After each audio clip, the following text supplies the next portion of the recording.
Hello, everybody. Welcome to Incense and Ashtrays with your host, Dewan Brown.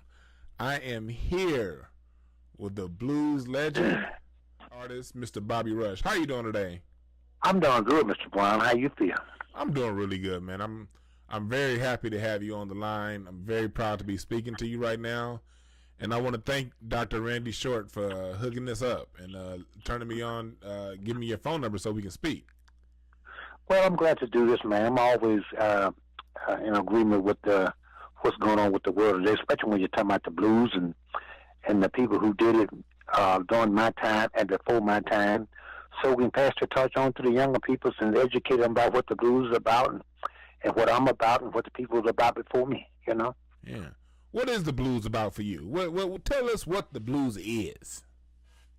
The blues to me is everything surrounding my life, and most people are in this world, especially if you're black, it should be meaningful to you. It may not be meaningful if you don't know the meaning of blues. I say that because blues is the root of all music. Blues and gospel is the root of all music. If you don't like the blues, you probably don't like your mama. I can't disagree with that. Yeah, because it's nothing. It's nothing to laugh about. But so long and so many times and so many directions and ways that we've been ripped from the truth of the blues and the music and the people who do it, because it's a vision, the way we divide ourselves, and especially when whites divided us from each other, is the division between each other, you know. It's almost like it's divided and planned where we can have a strife among ourselves. It's like the old song said about the rooster had the things in the barnyard, had the hens fighting among themselves. So the writers who write about the blues got us as black people fighting about where it comes from and who doing it, who should do it, who should not do it.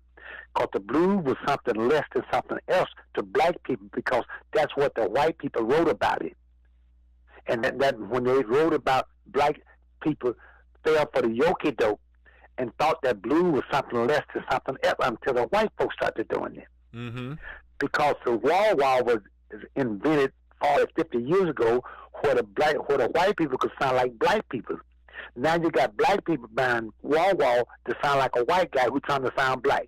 The wah-wah, the cry on that guitar. Yeah, the cry. Yeah, the wah-wah. The wah-wah is an instrument that, because the white guys couldn't play the blues like the black guys.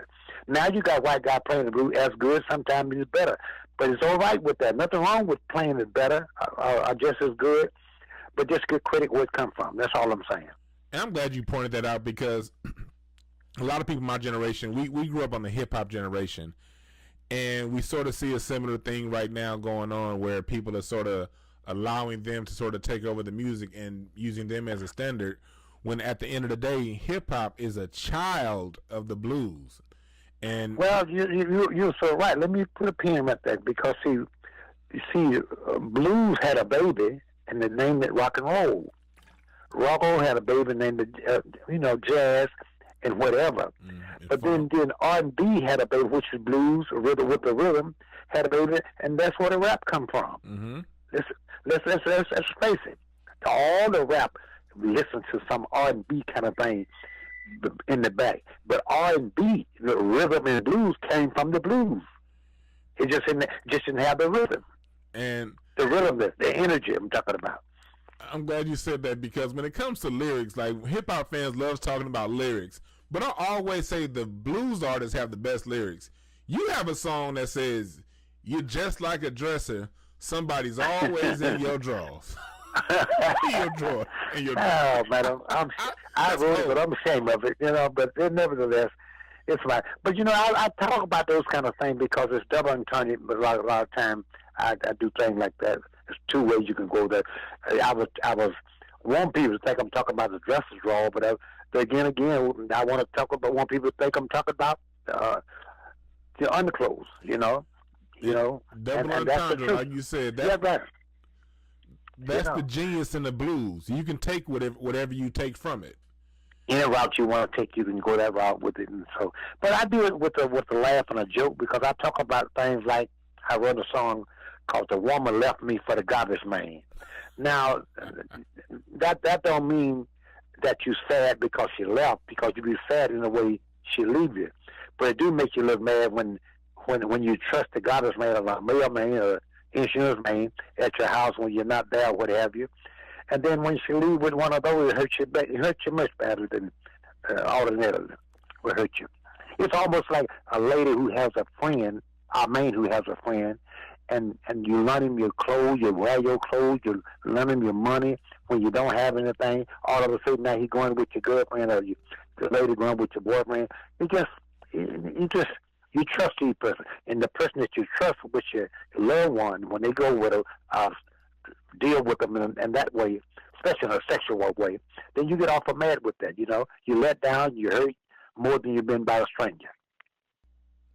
Yeah, man, you're right about that. You learn all about that and you teach it through the blues, and you learn about it through the music. You learn about it through life, but the music give you a chance to speak about it. You learn about it through life, but you speak about it through music. Music gives you a chance to sort of codify it into words. Yeah, you up with your lady, and you think she cheating on you, she think he cheating on you, and you put this record on. I gotta find me, Lord, I gotta find me a part-time love. What you doing? You trying to send a message. You better straight up and fly right. If your sister don't do it, your other sister will. You said if your sister don't do it, your other sister will. Yeah. So you better straighten up, fly right. Yeah, that's the real talk. But that's the way when you go out with your loved one or with someone you really care. When they say, put on my song, play the music. You want them to put on something to relate to you. That maybe when you met this lady or met this guy, this is our song. That's the song that you probably scored that night you never scored before. Yeah. Things happen to you that night, the first time. I'm talking about, Yeah. So that's the thing with the music. That shows the beauty of who we are as a people. The people always ask, okay, where are the messengers of today? What happened? The message is in the music.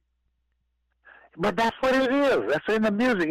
It's innocent sometimes. Sometimes it's true. Sometimes what makes you feel good, it just makes you feel good. You be with your girl, and she said, "Ow, it hurt," and she might not even feel it, but it makes you feel good. It makes you feel like a man. Feel like a man. But those are the kind of things I laugh and I hurt about them, but I laugh about them because there's nothing you can do about it. But it's part of life. Literally nothing you can do about it. But let me. That's all you can do. Laugh. You laugh, keep from crying, Brown. Brown, let me tell you a little, so you can record this. I was born in a place called Homer, Haynesville, Louisiana. I left my hometown in 1947. I went to Pine Bluff, Arkansas with my father, who was a pastor of a church and a preacher. In the early 50s, I got just to meet Muddy Waters, Howlin' Wolf, Little Walton, John Lee Hooker, Jimmy Reed, Smoker Hall, Fats Domino, Chuck Berry, and all these guys, ElmoreJames, Bobby Bland, Junior Parker. All these are my friends, Walter. And then I migrated from there to Memphis, Tennessee, where I met B.B. King in 1949 and 50. When I met B.B. King and Rufus Thomas, then I got acquainted with them. I didn't have enough money to go to Chicago, but I had enough money to get me a bus to go to St. Louis. When I got to St. Louis, I worked in St. Louis, myself and Ike Turner and Chuck Berry. We just done some little gigging, $5 a night gig, till I got enough money to go to Chicago, where Howlin' Wolf and Muddy Waters and Willie Dixon and all the guys was, to me, the big timer. Because at that time, I could make $3 or $4 a night. That was big money, coming from $3 a night, Mm-hmm. And I finally got to phase 52. I was making $7 a night, And I got to hide Muddy Water for the first time, and I gave him $5.50 a night. $15 $16 $15.50 for Friday, Saturday, and Sunday. You able to hire Muddy Waters? Yeah. Ah. Yeah. People don't understand. Yeah. Whenever you hear Prince playing the guitar, Jimi Hendrix, you hearing Muddy. That's right. That's right. That's right. And, That's right.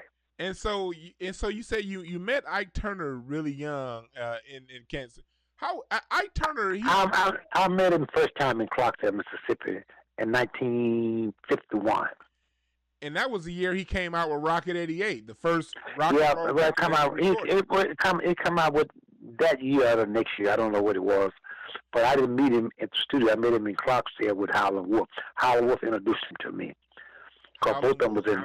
Howlin' Wolf was in Clarksville at that time, but he was living in West Point. But I met him in West Point, Mississippi, where he was living. Okay. But I met him in Clarksville. Okay. That was a guy on a radio called Early Wright, and when he passed, I think he had been on the radio station 6, 8, close to 7 years on one radio station. Oh wow. Yeah. So. And that's how I met them guys. I was a young guy. To the world. I was probably my age, but Bobby Bland and was a little bit older than I am. B.B. King, quite natural. Rupert Thomas, and Son Seal and Son Hall, and John D. Hooker, and Smoker Hall. You know, these guys were a little bit older, and Ray Charles and Little Richard and James Brown were about my age, maybe a little bit younger. Mm-hmm. For those of you listening in here on IncenseNashtrays, we're talking about the foundation of everything that we hear right now. When we're talking Ike Turner, when we're talking Howlin' Wolf, when we're talking Muddy Waters, we're literally talking about the foundation of music.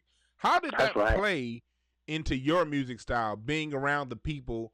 Because you're talking about the people who inspired everyone from George Clinton to the Beatles to Snoop Dogg.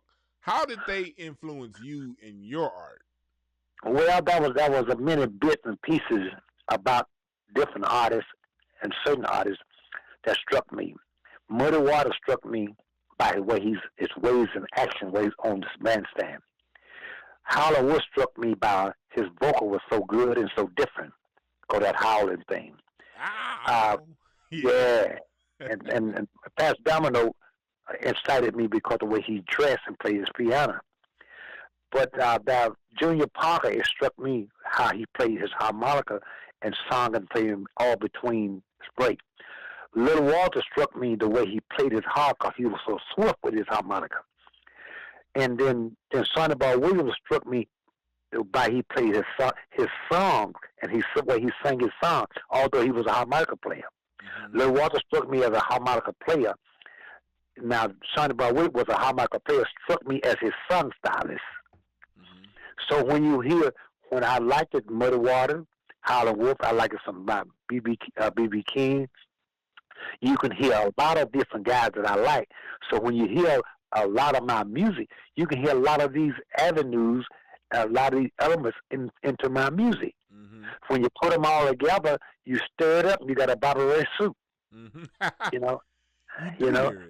And you have a lot of ingredients from these guys that I have so much respect for and love so much. You know. One thing I love about your sound, it has the traditional blues sound, but you got that funk edge to it. I mean, ChickenHeads, that's a funky song right there. I mean, man, but that's the moment I wanted to do something. Although I love Muddy Water and Howlin' Wolf and all the blues guys, Johnny Hooker and all the guys, but I wanted that rhythm thing. That James Brownish, that what Prince was doing before he left his land. But I was doing that kind of thing early. You can hear that funk thing on the chicken. And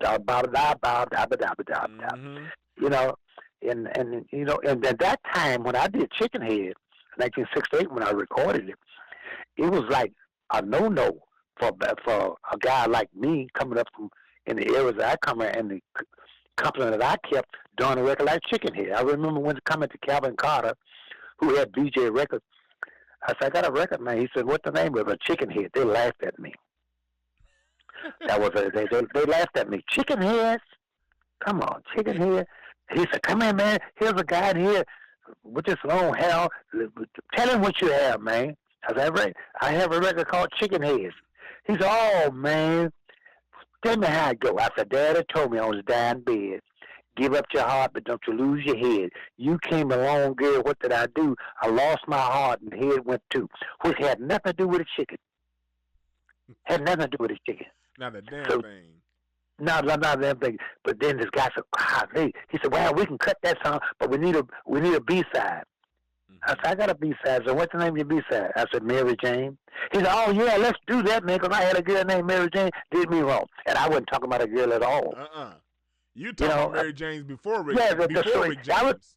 Oh, God, yeah. Rick James got that idea from me, honestly. And it's funny you brought up that song ChickenHeads because I'm growing up in L.A. in the 90s, in the 2000s, chickenhead was a very popular term for the type of woman that you described in the song. That's what I'm saying. And everybody comes, chickenhead. They got that idea from Bobby Rush, man. I know where they got it from. Yeah. We talking to a real life legend here on IncenseNashtrays. Thank everybody for tuning in. We're talking to blues legend Bobby Rush, and when I was listening to ChickenHeads, because it was cut in '68, but it came out, and I think it said in '71. And it come out '69. It come out '69, but it didn't really hit until it took a couple of years to hit. Okay. Because what happened with the song wasn't ChickenHead. That was a guy with BJ Records. Calvin Carter was a producer on it, and his business partner was a Jehovah's Witness preacher. The song was named Chickhead. He said, oh, we can't do a song like that called Chickhead.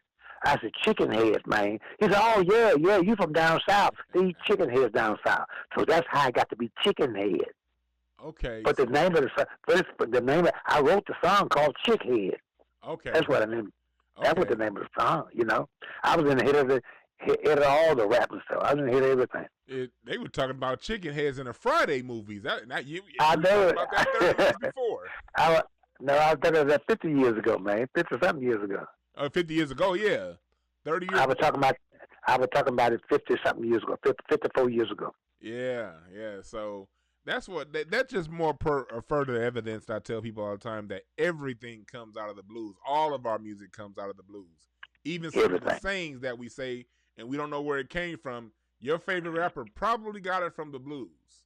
Oh, he got it from somewhere down the line because dictionary has already been written. So anything that you can be said or done, it's in the dictionary already. Because nothing new under the sun. Everything been done already. Nothing new under the sun. Nothing new under the sun.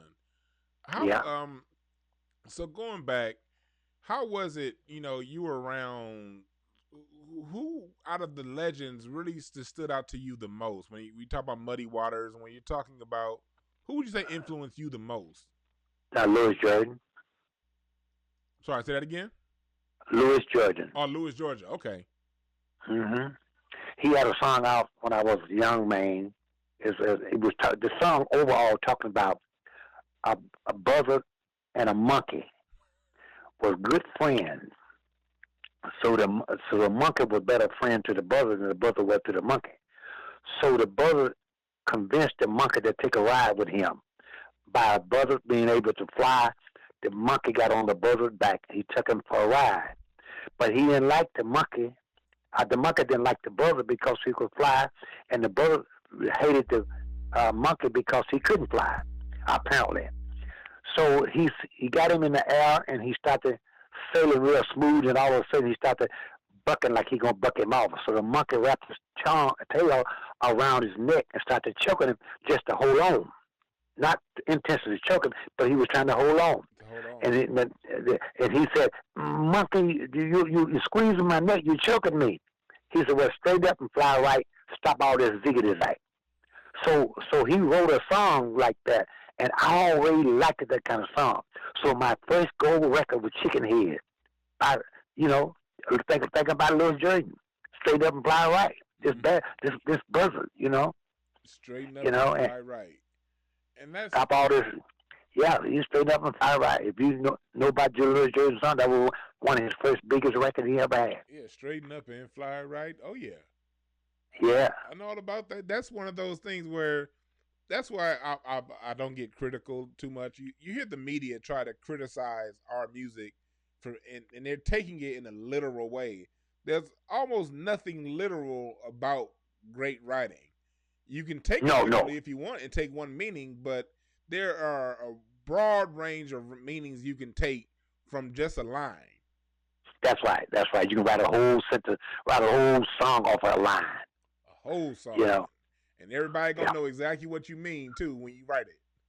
That's right. Exactly. That's right. Right. You know, when I did the movie with Eddie Murphy, and the song that they picked to do it was "I Ain't Studying You," you know, and "I Ain't Studying You" kind of a slang, kind of a saying like "I'm not thinking about you."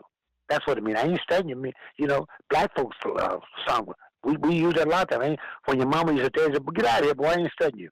That means you don't get what you're asking for then. You know, I'm not thinking about you. Go. You the last thing on my mind. You know. You know. So you did a movie with Eddie Murphy. Well, yeah. Yeah. I didn't. Dolomite. Oh, you did the My Name Is Dolomite movie. I like that. Oh, okay. That's my music. What are you talking about? I'm in the music. Oh, how did I miss that? That's my soundtrack.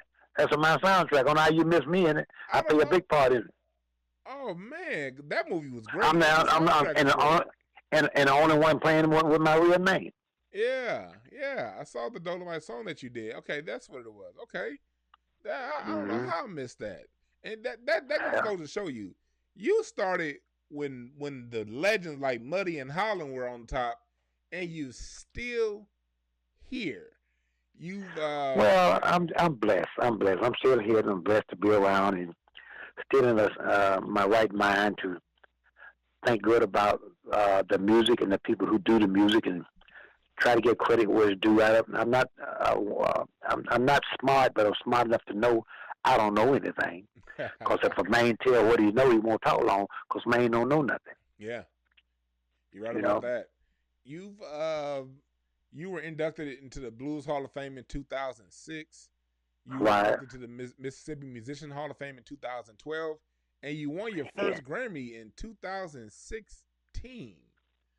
2016, my fifth time being up for nominated and won one. I've been up for a Blues Award 33 times. I won 18 of those. Okay. And so that's inside the Blues Award. The real deal. You know, I think people know me as much as they possibly can from the black and white issue runs of it, because it's a political black and white issue run. Because nobody don't want to give black music and the black men's, our women's, credit for all the things that they do and stand for in music. It's getting a little better, but it's not as good as we want it to be. And it's not where it should be, but it's definitely closer than it used to be. Mm-hmm. But we come a long way, but not yet that far now. That's what you're right about that, because when it comes to, they like to generally, when it comes to us, highlight our debauchery and the things that go wrong. But when it comes to creative, innovative people like yourself and the people who make profound statements and make profound music and bring people together and show love and unity through the music and also real talk, they don't like to really highlight that. So it's almost as if real men like you no longer exist, according to them. Yeah, but that's a plan. That's a plan thing, because you and I talking now, we already know. I don't mean to talk around this black and white issue, but it's an issue that's happening. It's a real thing, and it's true. Because you and I have a harder time displaying what we do as a race than white people do at talking about us like they know more about us being black than do the black people know about being black. Mm-hmm. You know? Because when white people talk about the blackness, seem like everybody want to listen better or more than to them talking about these issues than when we talk about it, you know? So I'm glad you calling me to talk to me about some of these issues. There's just a few directions that we are going today with this conversation, but there's so many directions, so many things that we have done as black people, and not that white people haven't done it, but we kind of was the ground root of a lot of the things that goes on in this music. We're talking about blues, particularly, you know. Mm-hmm. But we don't get credit for it. And the black people who listen to you now, some of them listen now. This is a brand new thing to them. They don't know about this. They don't know about a Bobby Rush. They don't know about a Muddy Water, the Howlin' Wolf, the Little Richards, and the whole. They don't know about this. They heard a few of the guys because they were big enough to be on some Ed Sullivan show or some TV show. But then again, if you're not able to be on these kind of shows, you would never know about these people. You know. You brought up Little Richard. Tell us what he means to music. To rock and roll, to music, period, and especially to rock and roll, meant everything to him. And Chuck Berry, like the king of the rock and roll. He was face to face. And you know, king of the rock and roll. And I'm glad you brought that up, because one reason why we have our my new show here, IncenseNashtrays, is I'm a millennial, and I want to teach the history of music to my age group, older and younger.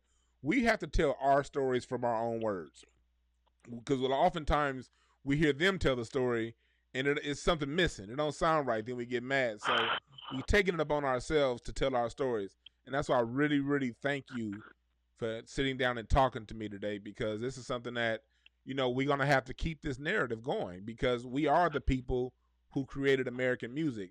And it's not a slight to anyone else. To all my listeners out there listening, we're not talking bad about you. We're not disrespecting you. We're not being mean to you. We're just calling the truth what it is. We have to tell the truth what it is. And too many people who are in control of our narrative don't give us our proper credit. And so since we don't get our proper credit, we have to say it ourselves. You know, that's a great saying. You know, I didn't tell you earlier that I really like the bit how you include the ashtray into your show. You know, this means lots to me. When I think about ashtray, that's always an after fact, because you don't need an ashtray to after you smoke. Mm-hmm. You know, after you smoke. You follow me? You don't need it before, but you don't. No. But you don't need it. You need it during the time and after you smoke, because ash don't fall until you smoke it. Yep. You know, so I like the ashtray, you know, because what you're trying to tell the people, what you're hearing now is already been said and done. It's just ain't been told to the younger people. They think it just automatically came by. It didn't. That's after the smoke. That's why the young folks get the ashtray. Let's put all this information in the ashtray, because they've been smoked already. Mm-hmm. It's been done already. Put it in your ashtray. That's in your brain. I like that, man. I appreciate that. That means a lot coming from you. Yeah, that's ashtrays is a hell of a thing, man. You know, I didn't say it's a hell of a thing to smoke, but after you smoke, you gotta have somewhere to put the ashes. Gotta have somewhere to put the ashes if you want to keep it clean, right? It's almost like, you know, as I'm a blues singer, but a biblical study is almost like resurrection. It's like you got to be reminded of something. That's why they do Lord's Supper. You got to be reminded of that. At least not everybody, but most people have to be reminded of something. Pretty soon they're gonna know. Black people ain't gonna know who Martin Luther King was or what he did. Mm-hmm. Pretty soon they won't know what they won't know. Floyd Jones, they won't know what he did and how he got there and what happened. Pretty soon they won't know who started the movement on Black Lives Matter. Mm-hmm. Pretty soon they won't know none of these things. But one thing I've always stand, that is beyond the Black Lives Matter, the black vote will ever matter. As long as we got the right to vote and have the nerve to vote and go out to vote, have the will to vote. Great point, man. Good game. You listening to Bobby Rush, blues legend, giving us the real talk. Definitely what we need to hear, because my generation and younger, we need to hear from you. We need to hear your point of view. We need to hear what you saw during your time, because a lot of things going on in society right now is repeating itself, you know. It's nothing. That's what I said earlier. It's nothing new under the sun. Mm-hmm. Everything been done before. You know, I often talk about music where I come from in the early 50s, man. It ain't nothing new. It's just the approach is new. I try to keep up with what young people wants to hear and do and say, but I try to keep my stories grounded, talking about the same thing. It's almost like when I was a boy coming up, we didn't have no inside toilet. We had to go outside to the bathroom. It smelled bad. Sometimes you're scared to go in there. Now I got all these nice looking bathrooms inside the house, and it smells good. But guess what, Brown? You do the same thing in them. That haven't changed. You right about that. You still gonna do the same thing. Looks new, dressed different, but it's the same thing. Same thing. When you go to the bathroom now, it's the same thing your great grandmama went when she went to the bathroom. Same motion? Thing. Yeah, same thing. Same thing. Yeah, you had a lot of, you play the guitar. I being raised in the 80s, I was raised in the 80s and the 90s, and so for my generation coming up, there was always a white face on the guitar. I didn't realize that we were the innovators and the people who really laid the groundwork for the guitar until I became a musician in my teenagers and started studying back. Oh yeah. Talk to us about the guitar and not only just the guitar, from the fiddlers and everything else, because the fiddlers wasn't a country western back in the day. That was black men who played fiddle for rich white folks. Had the plantation. They were, and the black folk playing the fiddle and playing the country western song and dancing. All that came from black people, man, who was entertaining white people. All of it. And then later on, the country western came in. The white guys started doing the fiddles and thing, and now they don't even tell the story of where it come from. They don't even tell the story where it comes from. They think that's come from white people. They do. Yeah. They think the guitar is one of the a lot of people they look at the guitar as a white instrument, not one of ours. Right, exactly. But the plan is that the writers who write about it, the hosts of most shows, like your show, most shows, I didn't say all, most of these kind of shows that we do interview with is done by white people, and they control the question you ask. If you control the question, the answer going to be different. Yep. And that's why I wanted to make sure that, that you are open to say whatever you feel, because what's most important is that your stories get passed down to our people, and that's most important. So anything that you have to say, any direction you want to go in with this, I'm totally open for. Well, we can't do anything we want to do because we got to be nice enough to know that we want to do it politely, and be polite about what we're doing. Here's what I'm saying, because now we have the Black Lives Matter things going and the whole bit, and we have the police brutality, all this stuff about the police. But every police ain't bad. There's some good polices. But the few bad apples spoil the bear for all of us. You can change the law about what you should or should not do, that we must be treated equal, but you can't change the main heart. Mm-hmm. A man can beat his wife, and he stopped beating his wife because he learned not to beat his wife.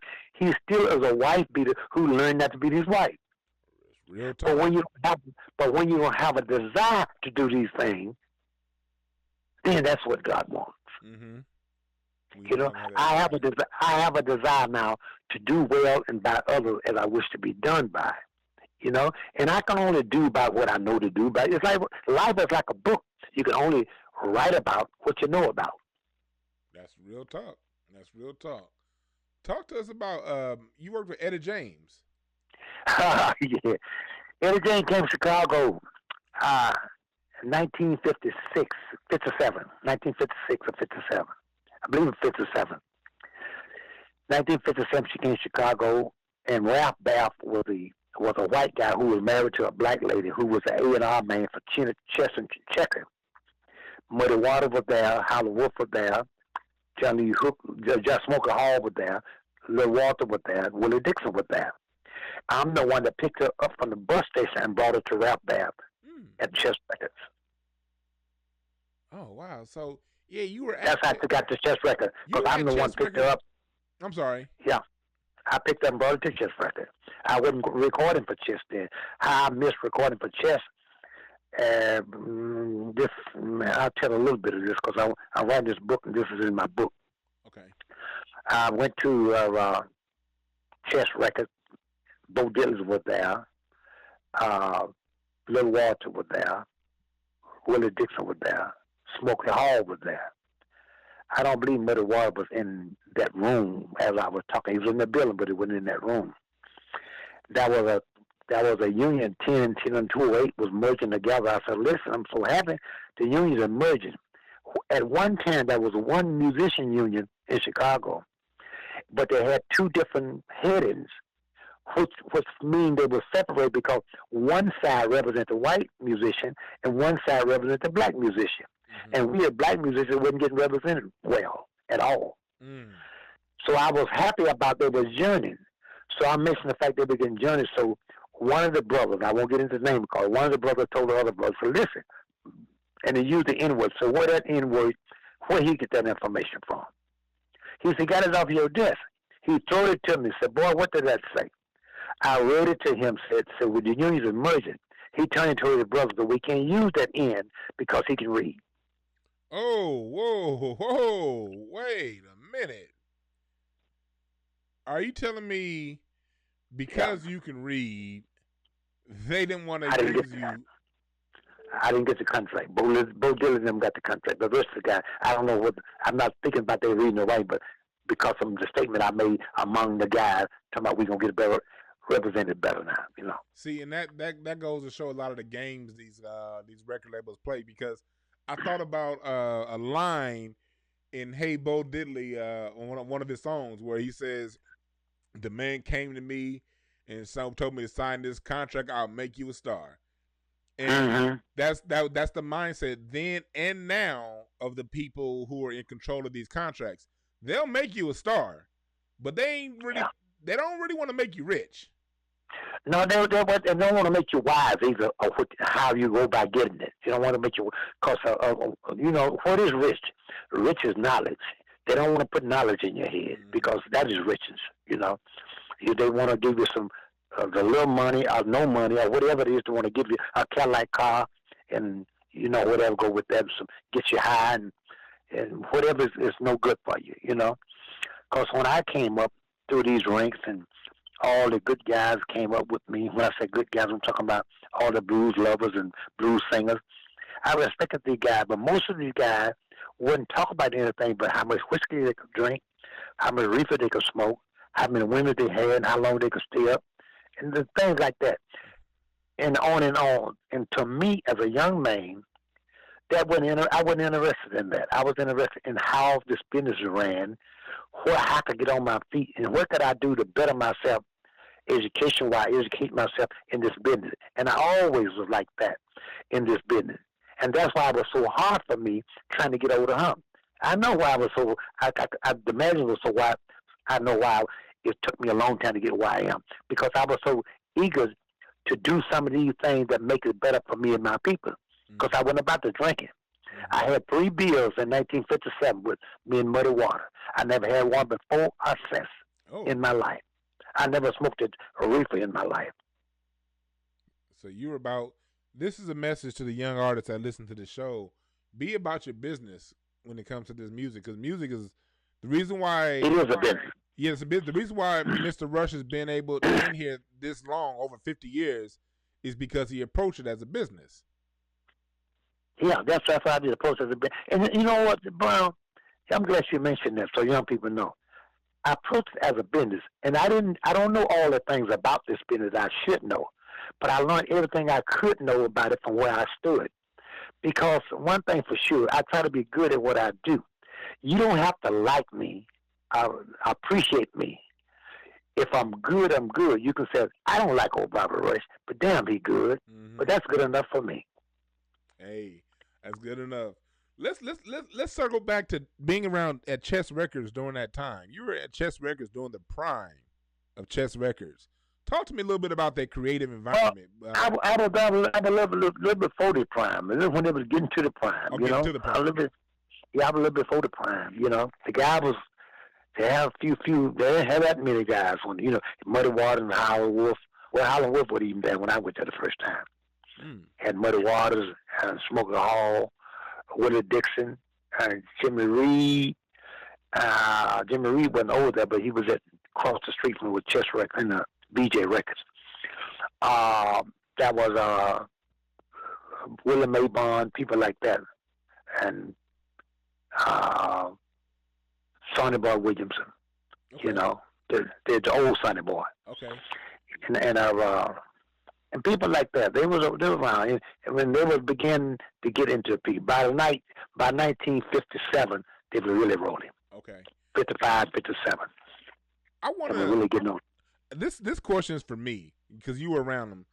To me, Bo Diddley is another person that is so underrated and not talked about when it comes to music and what he did on that guitar and what he did as far as live performances. You yourself, you a performer. You know how to perform, and you've been doing it for a long time. Did Bo Diddley have any influence on that, or talk to us a little bit about your record? No, I don't think he had the influence on me on the entertainment thing. Okay.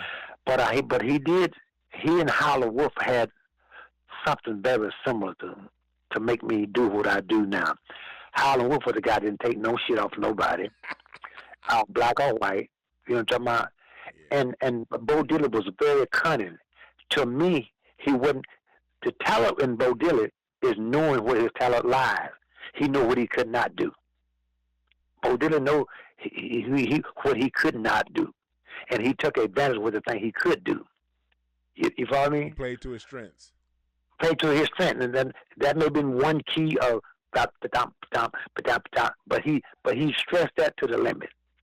You know? Yeah, he stressed that, and that's with the rhythm that Mr. Rush just gave you guys. That pop, the pop, the pop, a pop, pop. That's that Bo Diddley backbeat that American music to this day still use and refuses to give him the credit as the person that came up with that. That's right. And that's why we're having this conversation with Mr. Bobby Rush, so we can get the record straight for all time from someone who was there as this was all going on.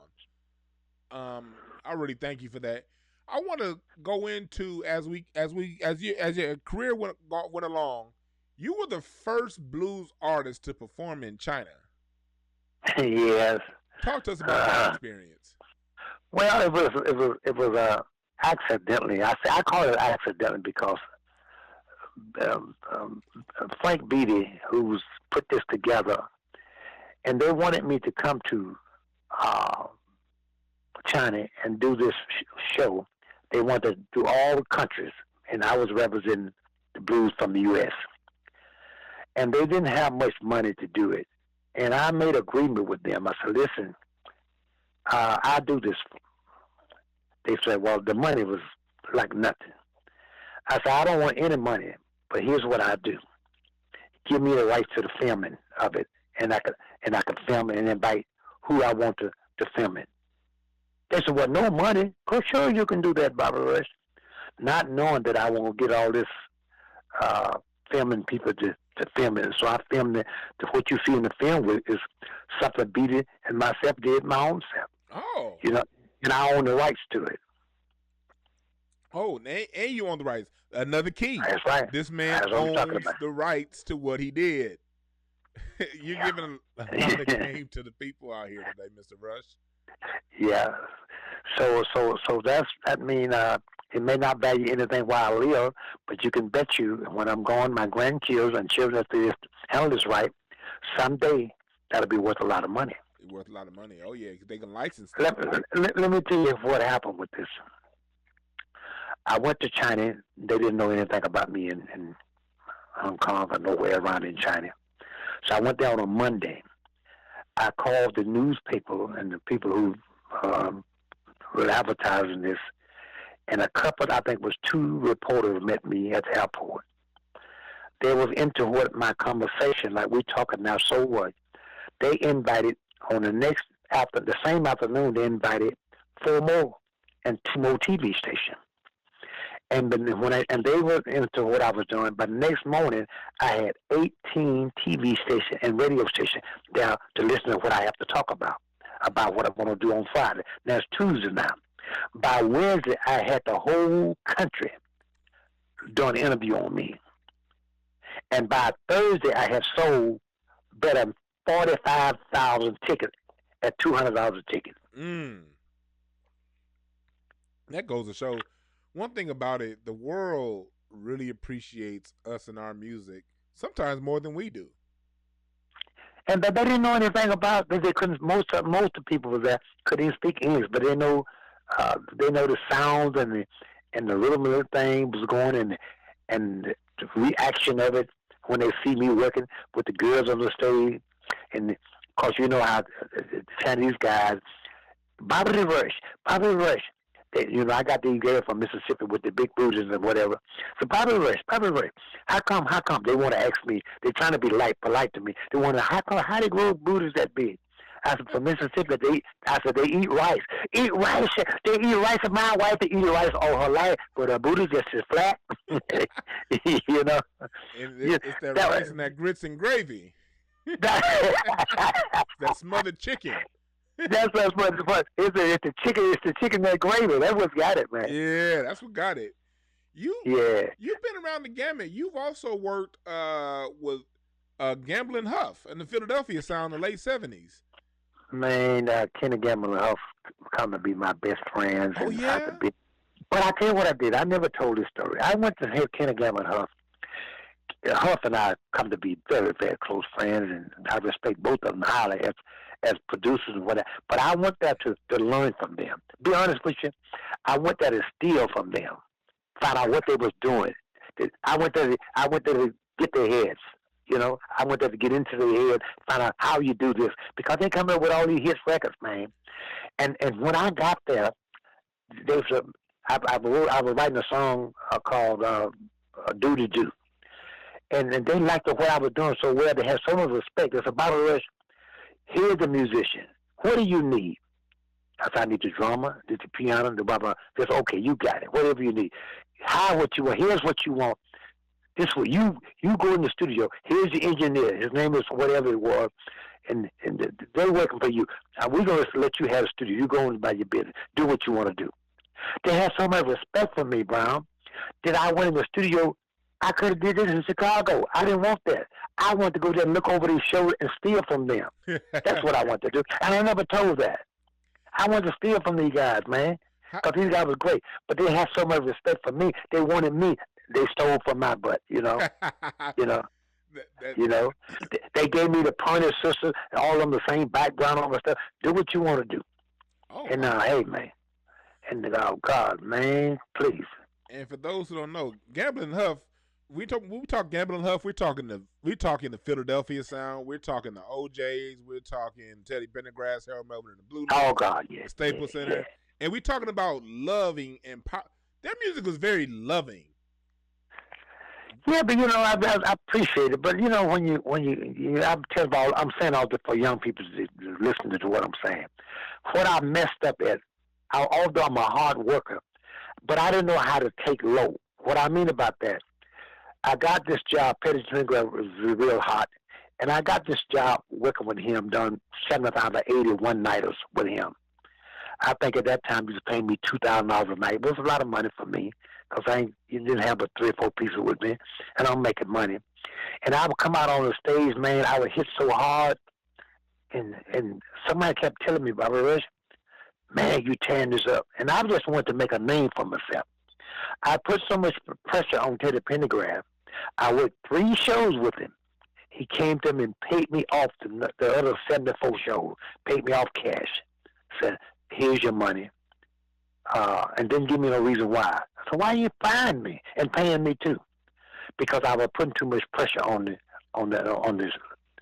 star. Because I'm a workaholic, man. I didn't know to take it easy and let the guy be the star and get the money. I didn't know that. It's good that shows the at least the integrity of Teddy P to pay you off, and that. Yeah, but my other field, and I do stand up comedy. And that's the thing with stand-up comedy. Whenever there's a headliner, you cannot be funnier than the headliner, or you will. Listen, see, you understand that, right? You understand where. But see, when you're young, you don't know that. No. You say, "I'm good." Man, people. Oh God! I remember one time Chuck Berry and I went to Paris. Chuck Berry, first time I go to Paris with Chuck Berry. We had 18 days. Chuck Berry and Bobby Rush.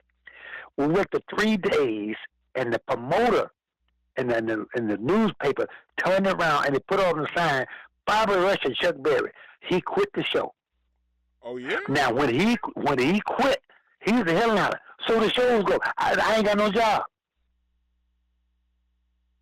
I learned my lesson. Learned your lesson. He quit and got on the plane and come back to the U.S. Wow. And I can't carry it on without Chuck Berry because he's the star of the show. Yeah, he started the show. If I'd been smart, I just would have worked enough to let him be his Chuck Berry, and I just take me a little money and go home. Mm-hmm. So I learned something like that. I learned that you know how many times you've been on the show. If you're funnier than the headliner, you don't be there long, man. You ain't gonna be there long. You can't outdo the star. And that's right. What that goes to show is just wherever you are in music or entertainment or in life, know where you are, know your place, and know what it is. Understand the rules of the environment. You made that mistake young, because most artists make that mistake young, but you learn from it. And you learn from it. The statement you made then about being your place, man, that's a great big thing for people to say that like you, because that is a place. There's a place and time for everything. A time and place for everything. Yeah, you're right about that. But I got carried away with that slang long time ago. So I stay in your place. I thought it was a black and white issue, like black folks stay in your place. But no, it's a place and time for everything in life. You're right about that. You just take it out of context sometimes because as a black man, you about to stay in my place for some white. That's right. That's right. And then you learn.